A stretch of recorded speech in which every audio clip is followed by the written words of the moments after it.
En cierta conversación habían dos hombres platicando, se estaban conociendo y uno le dice al otro: ¿y tú a qué te dedicas? Y el otro le responde: soy deportista de alto rendimiento. ¿Y deportista de alto rendimiento? Sí, me rindo fácilmente. De alto rendimiento. Y quizás algunos de nosotros somos así, de alto rendimiento. Y yo puedo pensar en algunos momentos en mi vida, quizás allá cuando estaba pequeñito y gané la medalla de tercer lugar en una competencia de natación. Cualquiera diría: wow, qué bárbaro. El punto es que éramos 3 competidores. Y a mitad de la carrera, en la piscina, dije: bueno, ¿y qué estoy haciendo aquí, verdad? Y me quedo viendo alrededor. Pero el maestro era tan comprensible que me dio la medalla de tercer lugar. Más adelante, en la juventud, yo quería aprovechar las playas de nuestro país y comenzar a incursionar en el surf. Y agarro la tabla y entonces en mi primer intento iba con la tabla hacia adelante y viene una ola y hace que la tabla rebote en mi pecho y yo pues puedo mostrarle una marca que me hizo recapacitar y decir: este deporte no es para mí.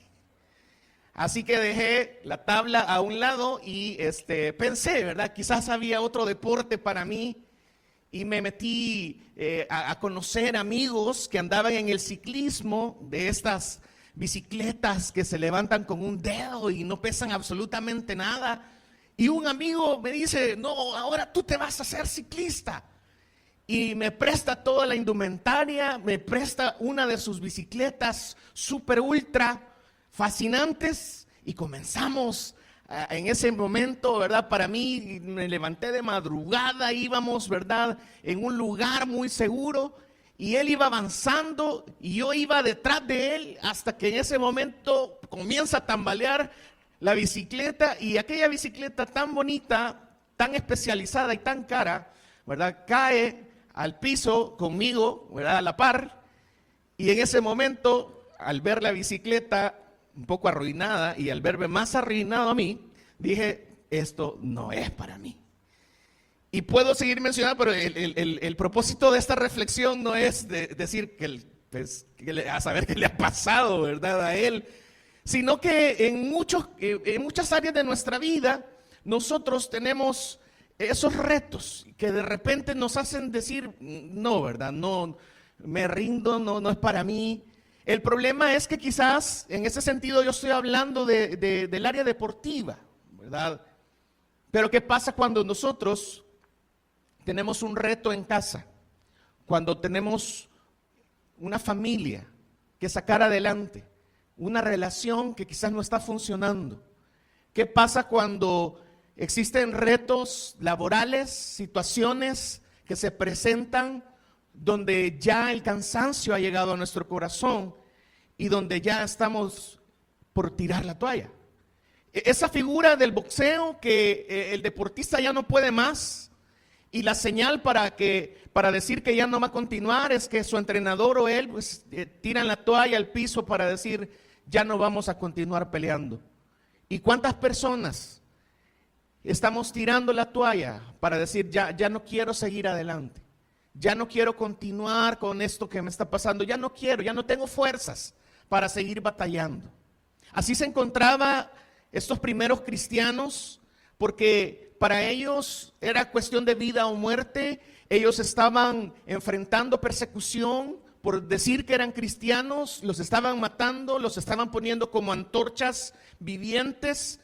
En Roma estaban ellos perdiéndolo todo.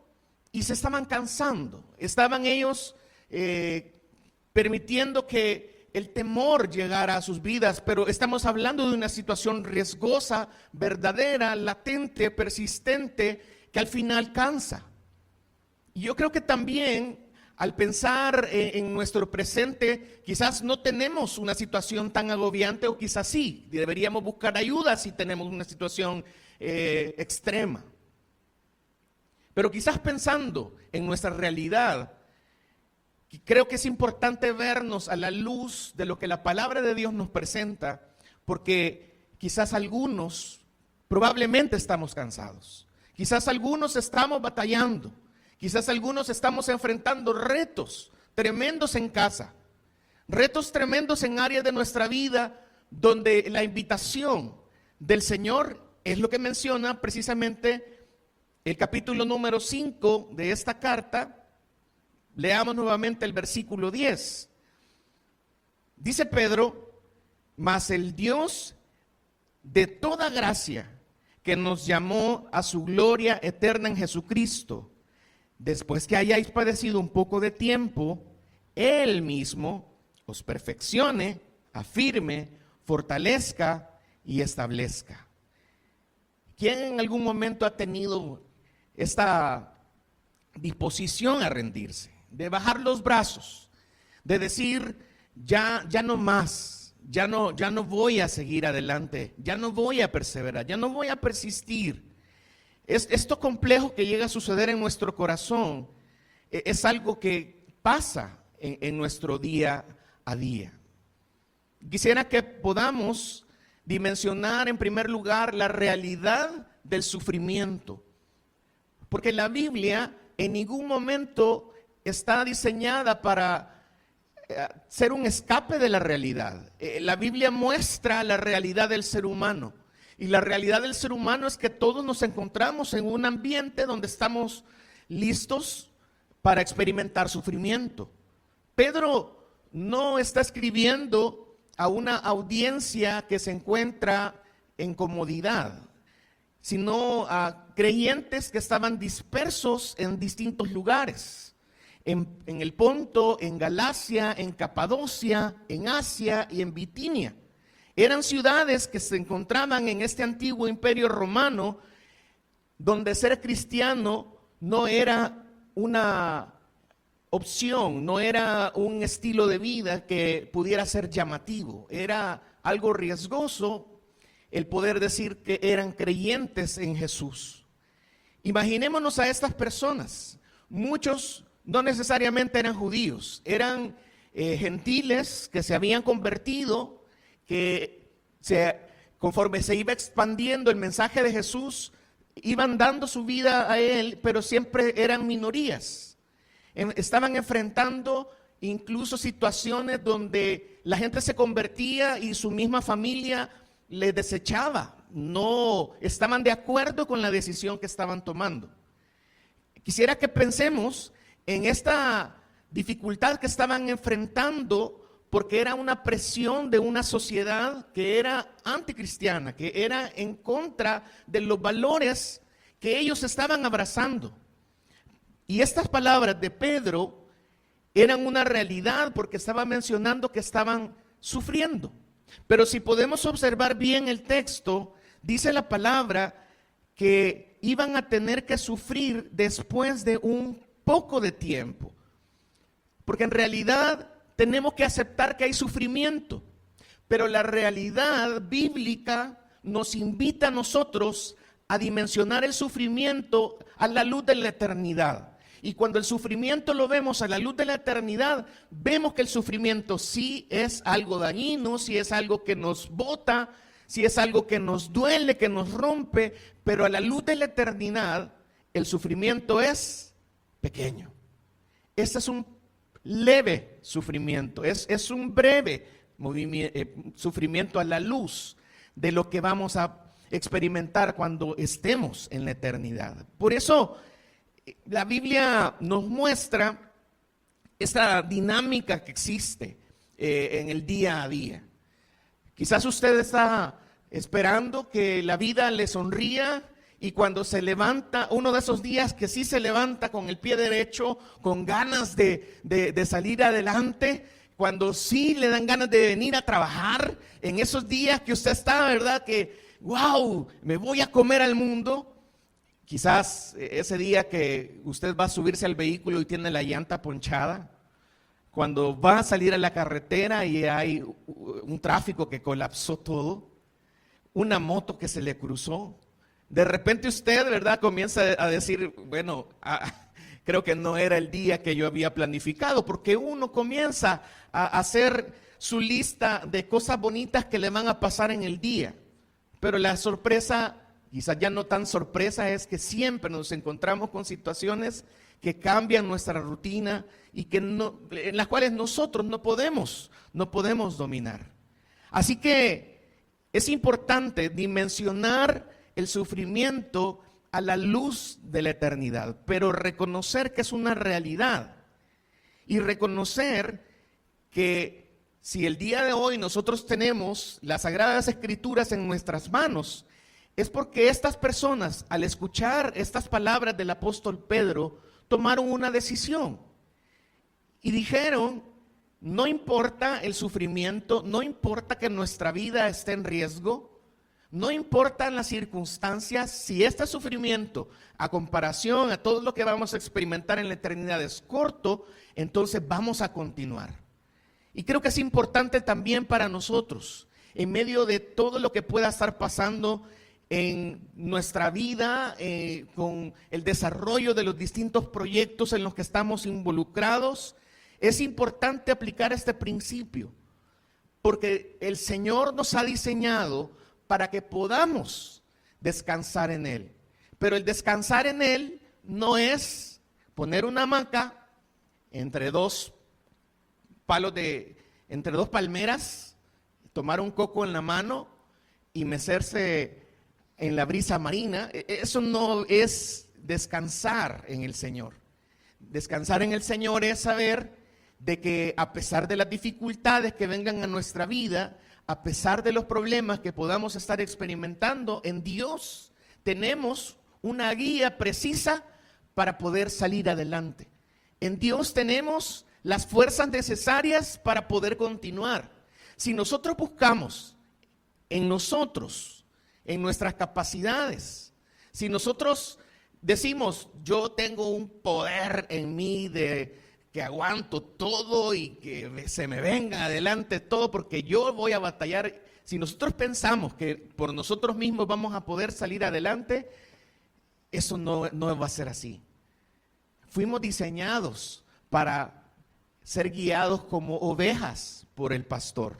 Fuimos diseñados para, cuando tengamos dificultades, tener esa conexión constante con aquel que sí nos va a fortalecer. Él ha prometido nuevas fuerzas para el cansado. Él va a multiplicar las fuerzas de aquel que ya no tiene ningunas. Pero es importante que sepamos que Él está ahí. Y es precisamente esto lo que muestra también este versículo.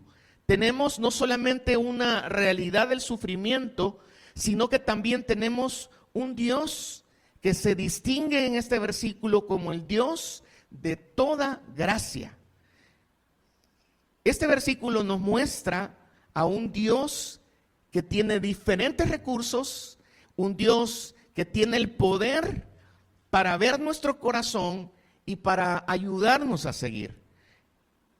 No es un Dios que se distingue por poner más pruebas allá de lo que podamos soportar. Es un Dios que se distingue por desarrollar lo que Él sabe que ha puesto en nuestro corazón. La Biblia dice que nosotros no tenemos la oportunidad de tener límites en cuanto a hacer la voluntad del Señor. La Biblia habla de que nosotros hemos recibido el amor de Dios y que para el amor de Dios no hay ninguna ley. Nosotros podemos dar, podemos ayudar, podemos servir, pero una de las cosas que suceden en nuestra vida cuando queremos tirar la toalla es que perdemos de vista el objetivo de nuestra vida y comenzamos entonces a pensar más en nuestros problemas que en lo que Dios quiere hacer por medio de una situación difícil. Pensamos que todo nos sucede para acabarnos, pero Dios no funciona así. Dios no actúa de esa manera. Él es el Dios de toda gracia. Esto significa que su gracia es suficiente para cualquier momento de prueba que llegue a nuestra vida. Gracia para darnos paciencia, gracia para darnos sabiduría, gracia para darnos paz en medio de la tempestad, gracias para darnos la oportunidad de brindar perdón. Dios es el Dios de toda gracia. Él es el proveedor de todo lo que nosotros necesitamos para continuar. Si usted ya dice, ya llegué hasta aquí, yo le preguntaría si usted ya se acercó al Señor o esa dificultad le ha alejado de Él. Porque a veces Dios está tratando de ayudarnos y nosotros como que tomamos las cosas por otro lado y nos separamos de Él. Dejamos de confiar en Él. Dejamos de pensar que las cosas que dice la Biblia que Él va a hacer son verdad. Y nos enfriamos y nos vamos volviendo quizás más escépticos con respecto a cómo manejar la vida. Pero el Señor siempre nos invita y nos dice, yo estoy ahí, yo voy a llevarte a delicados pastos, a hacerte descansar. Yo voy a sustentarte. Tú eres mío. Yo te compré por precio, di naciones por ti. Y el Señor siempre se encarga de hacernos recapacitar cuando nosotros ya decimos que no podemos más. Él es el Dios de toda gracia. Pero también este Dios de toda gracia, en medio de nuestros sufrimientos, tiene un propósito para nosotros. Y regresando a este versículo 10, Pedro dice que ese Dios de toda gracia, después de que hayamos padecido un poco de tiempo, Él mismo va a hacer diferentes cosas. Él ha planificado minuciosamente nuestra vida para que cuando estemos atemorizados, cuando ya no podamos más, Él mismo utilice las circunstancias para perfeccionarnos, para afirmarnos, para fortalecernos y para establecernos. El pastor Max Lucado, en uno de sus libros, asemeja la vida del ser humano en varias etapas y pone la imagen como una herrería. Y uno puede estar ubicado en ese lugar donde están todos los hierros retorcidos y uno está lleno de moho y está sin hacer nada. Pero viene Dios en medio de nuestras circunstancias como esta, nos toma y puede ser que algunos nos encontremos en el yunque y estemos siendo expuestos a altas temperaturas. Y el herrero esté tomando las herramientas necesarias para poder forjar nuestro carácter. Dice que también es probable que algunos de nosotros estemos en otra etapa porque ya fuimos formados. Pero es necesario que no solamente seamos capacitados, sino que podamos ser instrumentos útiles, porque algunos ya fuimos formados para hacer martillos, para hacer alicates, para hacer serruchos, y es importante que estemos dispuestos para servir. Yo no sé en qué etapa se encuentra usted, pero el Señor tiene un plan especial para su vida y Dios le está tomando y Dios le está formando y Dios quiere que usted sea un instrumento útil en sus manos. Dios quiere usar lo que usted está pasando en la vida para que usted pueda levantar la vista y pueda decirle a otros, tu confianza tiene que estar puesta en Él, porque usted lo tiene que comprobar. Quizás usted lo está escuchando, a usted se lo están comentando, pero usted lo tiene que experimentar, usted lo tiene que vivir. Y la invitación en esta mañana que el Señor le hace es poner su confianza en Él. Dios le invita y le extiende sus manos para decirle, dame tu necesidad, dame tu incapacidad, dame tu debilidad. Y Dios, con lo que nosotros le demos, con nuestra disposición, Él quiere trabajar en nuestra vida porque Él siempre cumple su voluntad. Si hay alguien que siempre dice algo y siempre lo cumple, ese es Dios. Dios nos va a perfeccionar. Ve a la persona que tiene a la par, dígale, Dios te va a perfeccionar, Dios te va a afirmar, Dios te va a fortalecer, Dios te va a establecer, Dios va a trabajar en ti, Dios va a hacer cosas grandes en tu vida. Pero búscale con todo el corazón, porque la promesa de Dios es que más allá de estar aguantando, el cristiano en la Biblia no se ve como alguien pobrecito que está allá y que pobrecito lo que le está pasando. ¿Se recuerdan ustedes de la historia de Job? En medio de su necesidad, él estaba diciendo, pues el Señor sabe lo que está haciendo. Yo no voy porque lo invitaban a maldecir a Dios por lo que le estaba pasando, su situación de salud, había perdido a sus hijos. Pero él dice, el Señor dio, el Señor quitó, sea el nombre de Jehová bendito, Él sabe lo que está haciendo, Él tiene el control. Y nosotros debemos tener en nuestro corazón la seguridad de que más de tenernos el Señor aguantando lo que pueda estar pasando, el Señor nos ha dado la promesa de que Él comenzó en nosotros la buena obra y la va a perfeccionar. Él comenzó y Él está trabajando. ¿Quién está haciendo el trabajo? El Señor. ¿Y qué tenemos que hacer nosotros? Confiar en Él.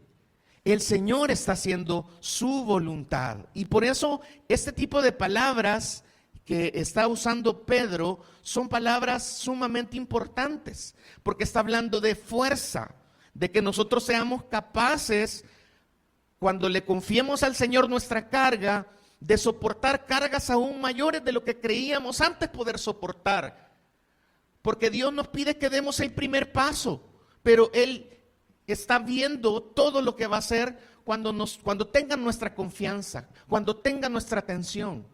Este versículo utiliza también la palabra firmes, porque necesitamos nosotros revisar nuestros fundamentos y revisar en quién estamos creyendo.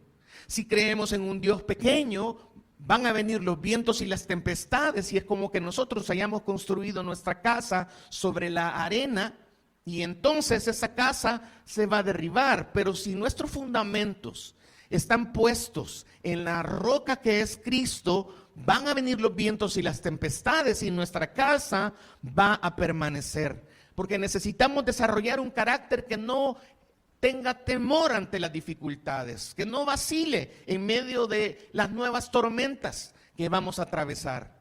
Si hay una noticia que usted me va a decir, eso no es nada novedoso lo que usted está diciendo, es que las cosas se van a poner peor. Las cosas pues yo quisiera decirles en esta mañana que todos salgamos sonrientes y miren, no, todo va a cambiar y va a mejorar. Pero la vida es difícil.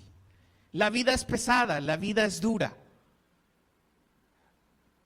Pero el Señor es bueno.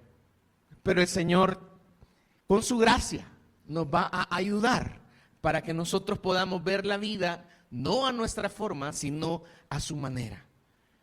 El grupo Barna hizo una investigación acerca de la resiliencia espiritual en jóvenes adultos y al final ellos concluyeron en que todas las personas que tienen prácticas espirituales consistentes, entiéndase que oran, que leen la Biblia, que sirven a la comunidad, demuestran niveles significativamente más altos de resiliencia frente al estrés y frente a la adversidad.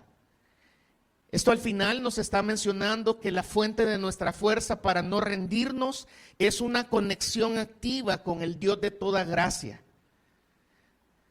Si nos encontramos en esta mañana queriendo caducar, queriendo tirar la toalla, pensando que ya no podemos más, la invitación del Señor es: acérquese a Él, búsquele, conózcale. El Señor mismo dice en su palabra: pruébenme, gustad y ved que Jehová es bueno. Y yo creo que nosotros tenemos que dar esos pasos de fe en medio de la dificultad para que nosotros podamos ver a Dios obrando. El teólogo Martin Lloyd-Jones dijo una frase que me parece tremendamente impactante. Él dijo: el secreto de una vida espiritual exitosa simplemente darme cuenta de dos cosas. Número uno, debo tener confianza completa y absoluta en Dios.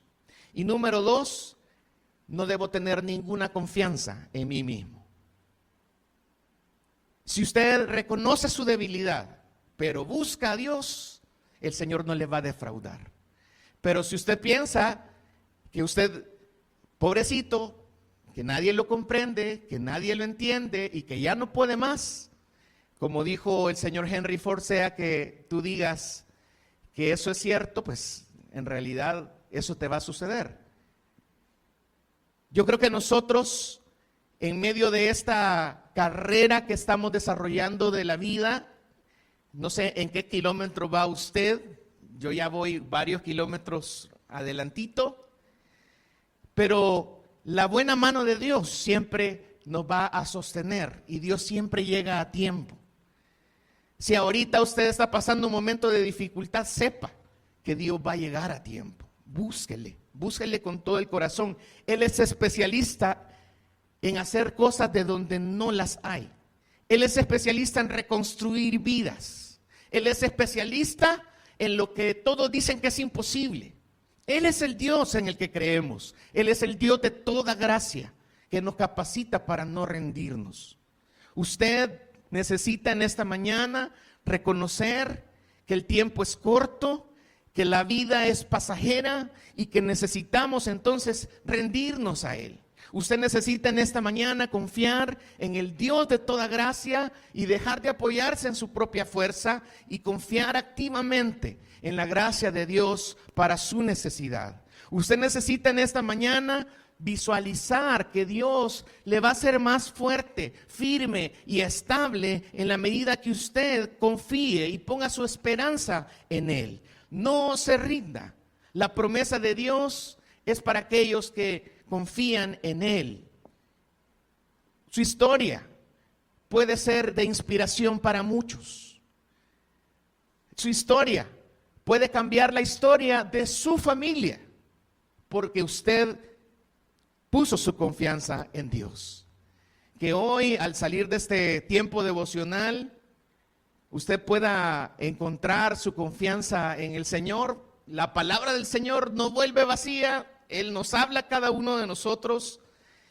Pero si algo le puedo garantizar es que los planes de Dios son más allá de nuestra mentalidad. Sus caminos son más allá de nuestros caminos.